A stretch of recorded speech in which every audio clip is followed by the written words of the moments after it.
ఓం శ్రీ గురుభ్యో నమః. శ్రీమతే రామానుజాయ నమః. ఈరోజు మంచి మాట. కురుక్షేత్ర యుద్ధం ముగిసిన తర్వాత ఒక సాయంత్రం రక్తవర్ణపు సూర్యాస్తమయం ఆకాశాన్ని కమ్ముతున్న వేళలో పాండవులు, ఋషులు, యోధులు అందరూ ఒక చేట చేరి కూర్చున్నారు. ఆ సమూహం మధ్యలో నీలమేఘశ్యాముడైన కృష్ణుడు మృదు స్మితంతో నిలిచాడు. ఆయన చేతిలో శంఖం లేదు, చక్రం లేదు. కానీ ఆ రోజు ఆయన ఆయుధం ధర్మబోధ. ధర్మం అంటే ఏమిటి?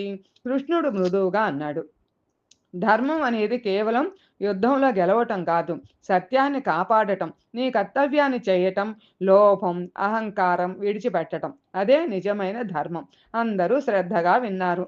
కురుక్షేత్రంలో ఇచ్చిన మొదటి సందేశం యుద్ధరంగంలో అర్జునుడు చేతులు వణుకుతూ నిలుచున్నప్పుడు కృష్ణుడు అతనికి ఉపదేశించాడు.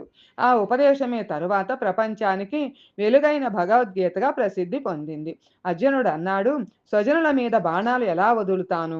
కృష్ణుడు చిరునవ్వుతో చెప్పాడు, నీకు బాధ కనిపిస్తుంది, కానీ నీ కర్తవ్యం ధర్మరక్షణ.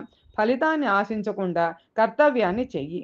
కృష్ణుడు మూడు ముఖ్య ధర్మ సందేశాలు.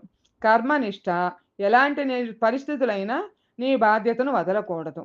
సత్యం, సత్యం ఆలస్యంగా గెలుస్తుంది, కానీ ఖచ్చితంగా గెలుస్తుంది.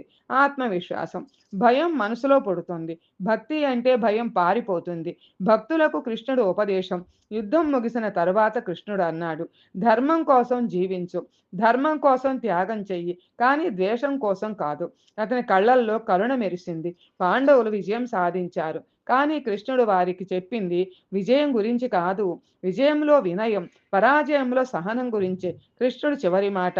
సాయంత్రపు గాలి మృదువుగా వీచింది. కృష్ణుడు చివరగా ఇలా అన్నాడు, ధర్మం నీతో ఉంటే నేను నీతోనే ఉంటాను. అంతే. ఆ మాటలు యుగాల పాటు మారుమ్రోగుతున్నాయి. మంచి మాట. ధర్మం మార్గం కష్టమైనది, కానీ అదే మనసుకు శాంతి, జీవితానికి గౌరవం ఇస్తుంది. లోకా సమస్త సుఖినో భవంతు, సర్వే జన సుఖినో భవంతు.